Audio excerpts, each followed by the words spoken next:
बोले देवादिदेव 1008 श्री पार्श्वनाथ भगवान की, परम पूज्य गणनाचार्य 108 श्री विराग सागर जी महाराज की, परम पूज्य पट्टाचार्य 108 श्री विश्व सागर जी महाराज की, शरमण मुनि 108 अरजीत सागर जी महाराज की।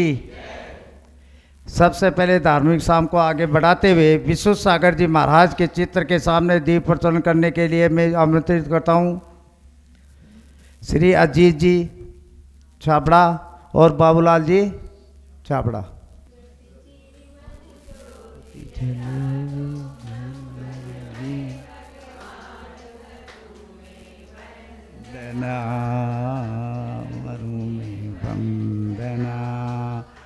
बोले विश्व सागर जी महाराज की।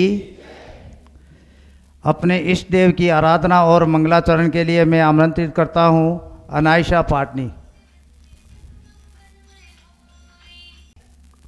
आज मैं आप सभी को मंगलाचरण के तौर पे एक कविता सुनाने जाऊंगी कि आदिनाथ से वंश हमारा महावीर उद्योतम है, गोमतेश्वर बाहुबली संपूर्ण जैन संबोधन है पहचान हमारी अंजन चोर के आनम तानम से, हाथी गुंबज अभिलेख के ओम नमो से धानम से, ऋषभ देव के पुत्र भरत के नाम से भारत नाम हुआ, दक्षिण के कण कण में देखो जैनों का इतिहास गढ़ा, उदयगिरी खंडगिरी के पावन तम अभिलेखों में, काली कल सर्वज्ञ हेमचंद्र के व्याकरणों के लेखों में, खारवेर के हम वंशज चंद्रगुप्त अनुयायी है, कुंद कुंद के समय सार से हमने शिक्षा पाई है, और शिक्षा वही संकल्प यही और यही हमारा नारा है कि गर्व हमें कि हम जैनी है जिन धर्म हमारा है, कि गर्व हमें कि हम जैनी है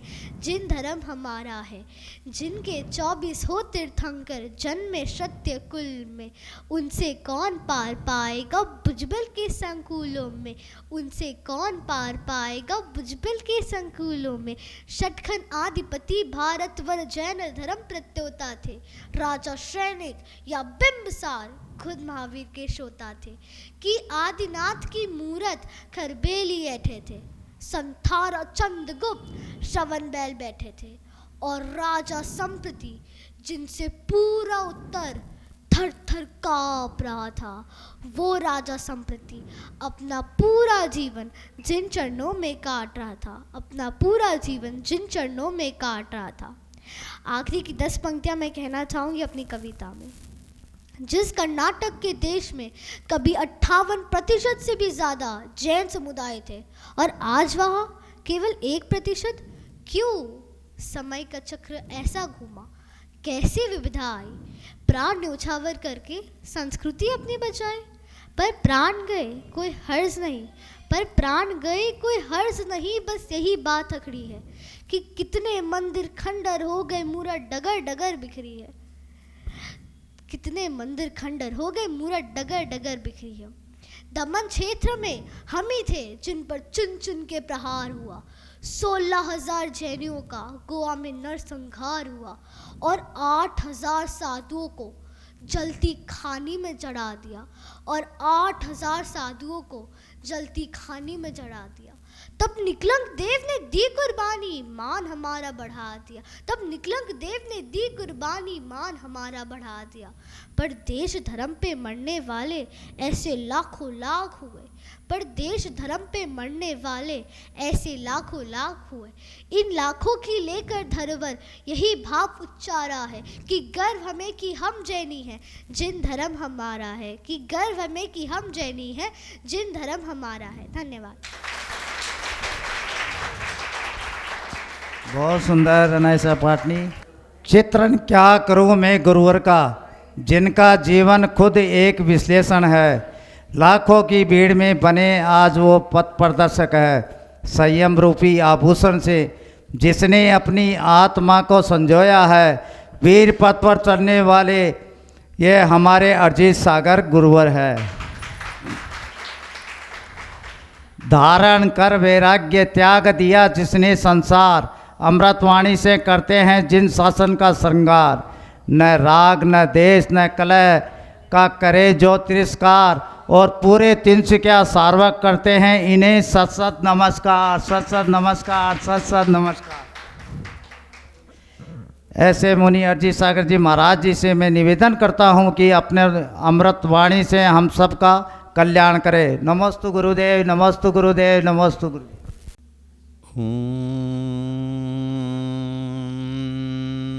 नमः सिद्धेभ्यः।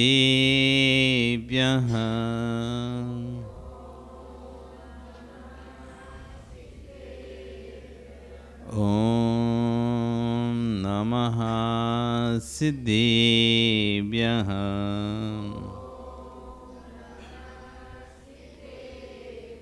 ॐ नमः सिद्धेभ्यः।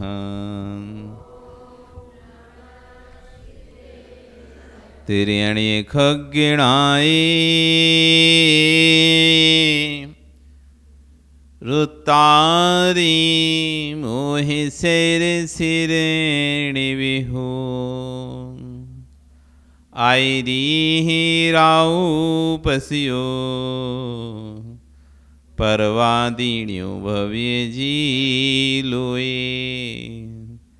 नमो अरिहंताणं नमो सिद्धाणं नमो आयरियाणं नमो वज्रायाणं नमो लोये सव्यसाहूणं।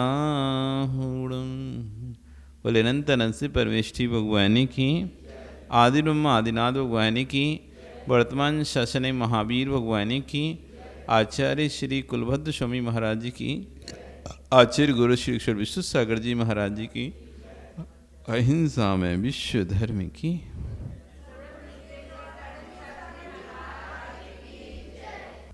बंधु, वर्तमान शासन नायक वर्धमान स्वामी के शासन में तीर्थंकर प्रभु की चरण निश्रा में बैठकर हम सभी जिन देशना का श्रवण कर रहे हैं, आचार्य भुवन कुलभद्र स्वामी महाराज ग्रंथराज सार समुच्चय जी में सम्यक साधना का विवेचन कर रहे हैं, तो वहीं आचार्य भुवन उसकी विशेष व्याख्यान कर रहे हैं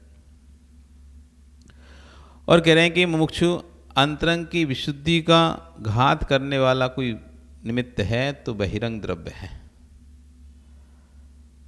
जब जब परिणाम खराब होंगे, जब जब परिणामों में क्लेश आएगा, नियम से कोई ना कोई बहिरंग वस्तु जरूर होगी।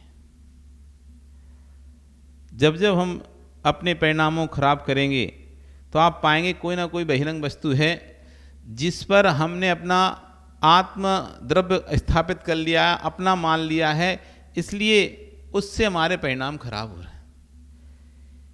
कोई वस्तु चाहे हमारे पास हो चाहे नहीं हो, जैसे ही उससे हमारा संबंध स्थापित होता है हमारे परिणाम खराब होने प्रारंभ हो जाते हैं।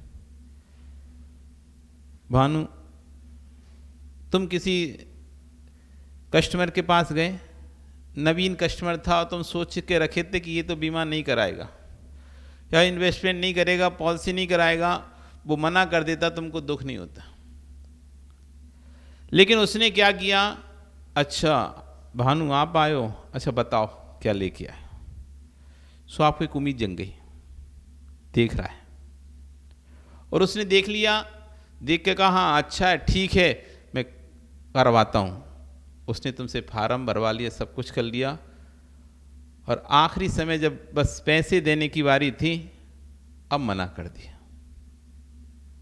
अभी तक तो सब अच्छा चल रहा था, आपको अब लग रहा था कि बस काम होने ही वाला है, काम होने ही वाला है। कोई सौदा आपने किया, बाबूलाल जी सौदा किया और सौदा करके आपको लग रहा था फाइनल होने ही वाला है और उसी बीच में सौदा कैंसिल हो गया। अब अपने परिणामों को उस समय देखो, आपको ऐसा लगेगा जैसे आपका घाटा हो गया। क्या लगेगा आपको, क्या सोचोगे आप, मेरा नुकसान हो गया, इतने रुपए का नुकसान हो गया, इतना व्यापार का इतना डील था नुकसान हो गया, जबकि इसके पहले वो डील थी ही नहीं। पहले भी आप वैसे ही थे, अभी भी वैसे ही हो, ना पहले कुछ गया दान, अभी तुम्हारा कुछ गया है। उसने फार्म बनाने के पहले भी आपकी जितनी संपत्ति थी वही थी, फार्म भरने के बाद या डील करने के पहले, डील करने के बाद जो था आपका वही था, कुछ गया नहीं, आपके घर से कोई निकला नहीं, लेकिन फिर भी अब कैंसिल जैसे हुआ तो कैसा लग रहा है? मेरा नुकसान हो गया। अब क्या बोल रहा है? मेरा नुकसान हो गया। तो तेरा मिला कहां था ही कहां जो नुकसान हो गया? था ही कहां? पर वो इतने से समय के पीरियड में जो उससे अटैचमेंट हुआ, जो अटैचमेंट जुड़ा उस वस्तु से, अब ऐसा लग रहा है कि जैसे वस्तु मेरी थी और मेरी गई है, जबकि वस्तु मेरी थी भी नहीं, वो वस्तु मेरी गई भी नहीं है। आज उन्हें यही कह रहे हैं, जगत में जितने भी अंतर विशुद्धि के घात हो रहे हैं, उसका कारण बहिरंग निमित्त है, वही रंग द्रव्यों ने किया है। लेकिन जो ज्ञानी होता है उन निमित्तों को निमित्त ही मानता है, निमित्तों को उपादान नहीं मानता। और जिसको आगे बढ़ना है उसको लोगों की कम सुनना चाहिए। जितना ज़्यादा लोगों की सुनेंगे उतना ज़्यादा संकल्प विकल्प होते हैं, जितना कम लोगों से सुनेंगे उतने कम संकल्प विकल्प होते हैं। और हर व्यक्ति का अपने परिणामों को यदि अच्छे रखना है तो हर व्यक्ति की बात का उत्तर मत दो। जो हर व्यक्ति की बात का उत्तर देता है, सफाई देता है, वो परिणामों को संभाल के नहीं रख पाएगा। लोक है, ये लोक, जगत है, जगत। जो चीज नहीं भी होती ना, जैसे कि तिल का ताड़ और राई का पहाड़ बनाता है, ये संसार है, संसार। यहां तिल का ताड़ बनता है और राई का पहाड़ बनता है। इतनी सी बात होती है, आदमी उसको इतना बनाकर कहता है। इसलिए सुखी जीवन जीना है तो हर बात पर रिएक्शन करना छोड़ो, हर बात की सफाई देना छोड़ो। समय सफाई दे देगा, समय सफाई दे देगा। समय पर छोड़ो, समय पर छोड़ो। एक समय आएगा अपने आप लोगों को कहना बंद हो जाएगा। एक सीमा तक लोग बोलते हैं, जब तक व्यक्ति ऊंचा नहीं उठता, नीचा रहता है, तब तक कई लोग उसको बोलते हैं। और जैसे जैसे वो ऊंचा उठता जाता है, वो लोगों की पकड़ से ऊपर होता जाता है। फिर लोगों का बोलना भी बंद हो जाए, अरे वो तो इतनी ऊपर, मेरी तो आवाज भी नहीं जाएगी, क्या ही बोलना है।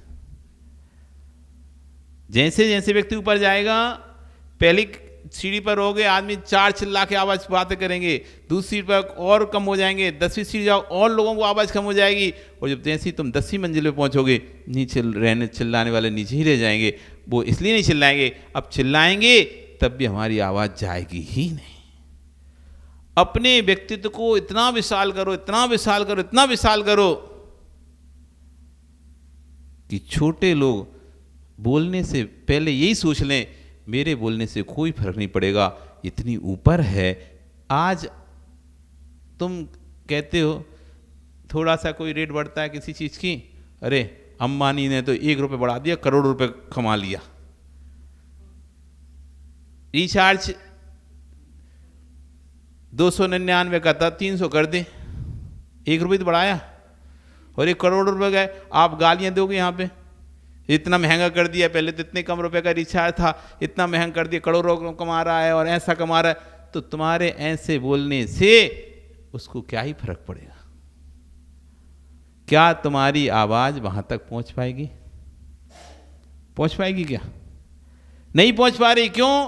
क्योंकि सामने वाले ने अपने आप को इतना ऊंचा कर लिया, इतना ऊंचा कर लिया, इतना ऊंचा कर लिया है कि छुटमुटिया लोग कुछ भी बोलें तो भी कोई फर्क नहीं पड़ रहा। इसलिए अपने जीवन का आचरण कह रहे हैं, निमित्ताधीन दृष्टि को देखते देखते अपनी उपादान दृष्टि पर भी ध्यान दो। व्यक्ति बोल सकता है, उसका मुख स्वतंत्र है। व्यक्ति बोल सकता है, अमुक व्यक्ति ऐसा कर रहा है, अमुक व्यक्ति ऐसा कर रहा है, अमुक व्यक्ति ऐसा, व्यक्ति बोल सकता है। और ऐसे व्यक्ति जो पीठ पीछे बोलते नहीं, तो आचार्य भगवान ने कहा है पिष्ट मांस भोजी। जो पीठ पीछे किसी बुराई करे, पीठ पीछे किसी बातें करे, उसको आचार्य ने कहा पिष्ट मांस भोजी, पीठ का मांस खाने वाला लोमड़ी कहलाता है वो, सियाल नहीं। सियाल जो होता है मरे का मांस खाता है, सामने नहीं मारता, आता नहीं सामने। दूसरा जो मार देता है ना, उसको खींच के चुपचाप पीछे से खींच के लेके जाता खाता, तो उसे कहते हैं पिष्ट मांस, पीठ का मांस खाने वाला। और जो दूसरों की बुराई करता है, ऐसा व्यक्ति, दूसरों की बातें बनाता है, ऐसा व्यक्ति पिष्ट मांस भोजी कहलाता है, पीठ का मांस खाने वाला। इसलिए कभी पिष्ट मांस भोजी मत बनना। यदि कोई भी चर्चा है, कोई की बात है किसी की, तो आचार्य मुनि कहते हैं कि सामर्थ्य हो तो सामने कहना चाहिए, सिंह की तरह। शेर में एक विशेषता है, शेर में एक विशेषता है, वो कभी पीठ पे वार नहीं कर रहा, पीछे से वार नहीं करता, वो सामने दिखाता है मैं हूं। तुम भाग सको भाग लो, बच लो तो बच लो। आप भाग सकते हो तो भाग जाओ, सामने से अटैक करता है। तो कहते हैं शेर अच्छा है, सामने से वार करता है, व्यक्ति को बचने का मौका हो तो बच सकता है। लेकिन पिष्ट मांस भोजी होते हैं, जो पीछे से बुराई करते हैं, इनसे व्यक्ति नहीं बच पाता। इधर की बात उधर करने वाले, दूसरे की बात दूसरे को बोलने वाले, दूसरे की बात किसी और को कहने वाले, और कहकर फिर मजे लेने वाले, इनको आचार्य ने पिष्ट मांस भोजी कहा है। इसलिए अपने जीवन में एक बात अच्छे से गांठ बांध लो, कहीं भी रहो, किसी के भी साथ भी रहो, जिसके साथ रहो उसकी कभी बुराई मत करो। जिनके साथ रहो, जिसके साथ रहो, उसकी बुराई मत करो। यदि उसकी बुराई करने के परिणाम हो तो उसी से कह दो मेरे तेरे भाव हो रहे हैं बुराई करने के आज। दूसरे से मत करो, क्योंकि जब तुम दूसरे से करते हो और दूसरे को जब उसको पता चलता है कि अपने ही लोगों ने अपनी बुराई करी, तो आचार्य कहते हैं जो पीड़ा व्यक्ति को होती है, वो पीड़ा शस्त्र घात से भी अधिक होती है।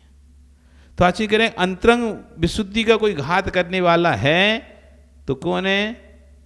बहिरंग द्रव्य है, निमित्ताधीन है, पर जो उपाधान दृष्टि वाला जीव होता है वो व्यक्ति कहता है ध्रुव सत्य है, पर द्रव्य ने मेरे परिणाम खराब नहीं किए हैं, मैंने स्वयं ने ही अपने परिणाम खराब किए। पर द्रव्य मेरे भीतर प्रवेश होता नहीं है, मैं पर द्रव्य में जाता नहीं हूं, फिर पर द्रव्य मेरे परिणाम खराब कैसे कर सकता है?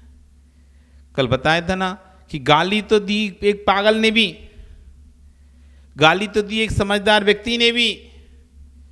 गाली वही थी, दोनों की गाली में एक पर हंसी आ रही है, एक पर गुस्सा आ रहा है।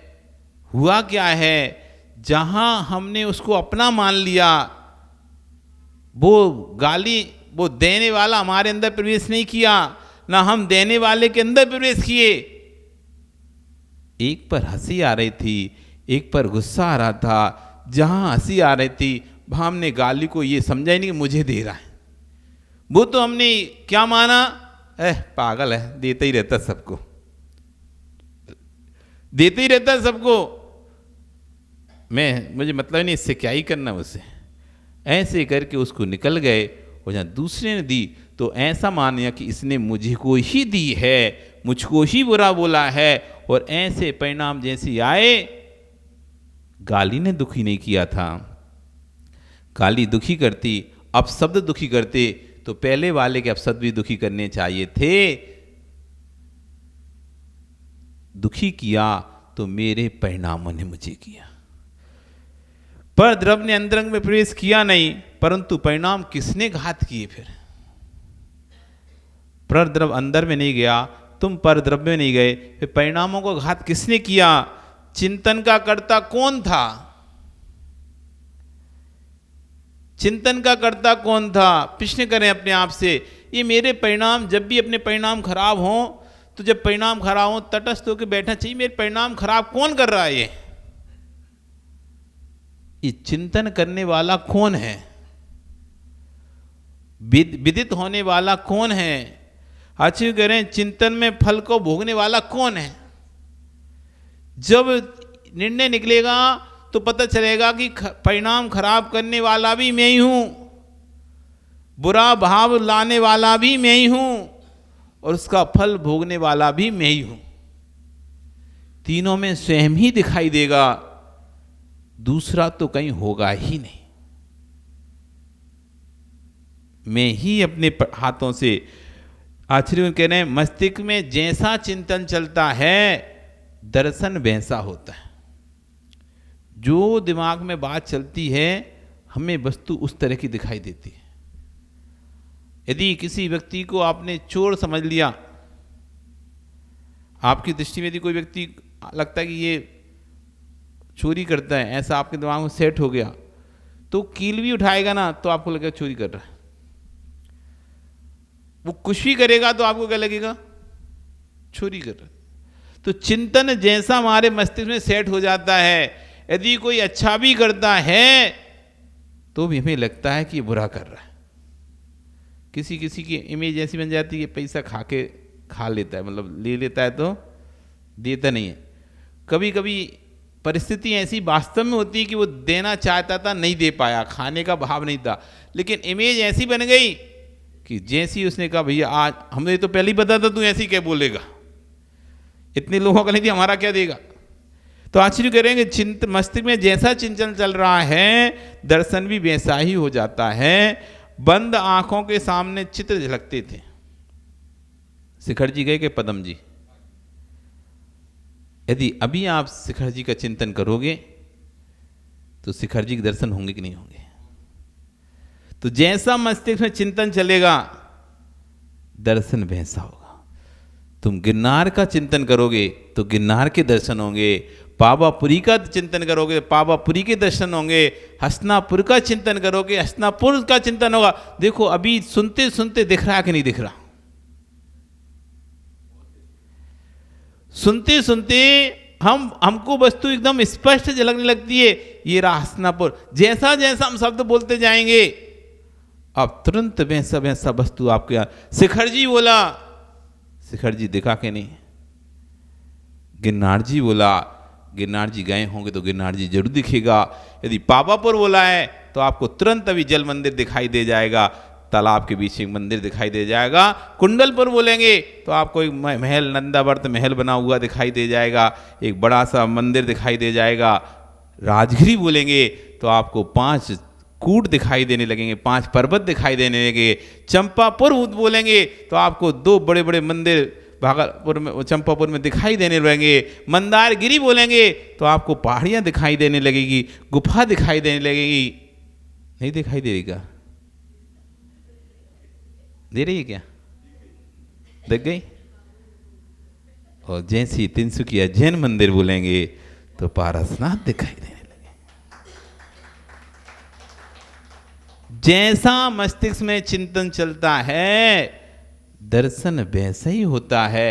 इसलिए आचार्य कह रहे हैं चिंतन को पवित्र करो, वस्तु तो पवित्र ही है,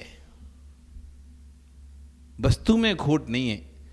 कल का विषय तो यही था, आप चाहो तो आनंद ले सकते हो उसी वस्तु से और आप चाहो तो दुख ले सकते हो उसी वस्तु से। एक समय में एक ही वस्तु से एक व्यक्ति आनंद ले रहा है और दूसरा व्यक्ति उससे दुख ले रहा है। बस विचार चिंतन का है, भाव मतलब कोई अंतर है तो चिंतन का है। एक व्यक्ति कह रहा है क्या अच्छी बात है ये आया है, मेरा सौभाग्य, काय को आ गया ये, अब करना पड़ेगा। दोनों ही एक ही व्यक्ति से आनंद की अनुभूति कर रहे हैं। एक कह रहा है अहोभाग्य है, घर में मेहमान आए हैं। एक कह रहा है अरे भार बढ़ गया, अब एक की और सेवा करनी पड़ेगी। कोई कहता है धन्य है, मुझे अपने सास ससुर की सेवा करने मिलेगी। कोई माँ कहती है अब इनकी और सेवा करो, अब कहीं घूमने और नहीं जा पाएंगे।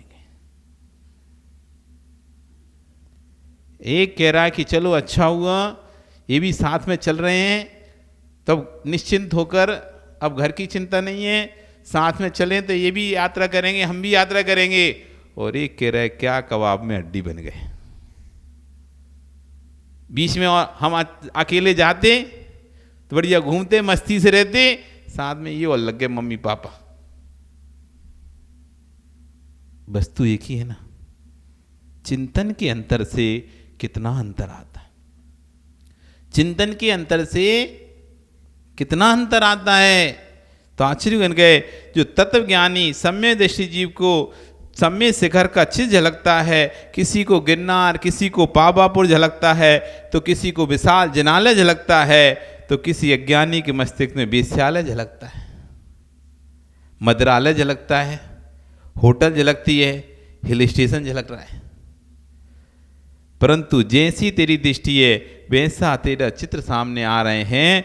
वस्तु में विकार नहीं, वस्तु तो अविकार, वस्तु में अविकार नहीं है, वस्तु तो जैसी है वैसी ही है। तेरी दृष्टि जैसी होती है वस्तु हमको वैसी ही प्रतीत होती है। हमें सामने वाला अपना अच्छा भी दिखाई दे सकता है, हम सामने वाले में भगवान आत्मा भी देख सकते हैं, और सामने वाले वस्तु को देखकर विकार भी उत्पन्न कर सकते हैं अपने अंदर। क्या संबंध है? कुलभूषण देशभूषण महाराज,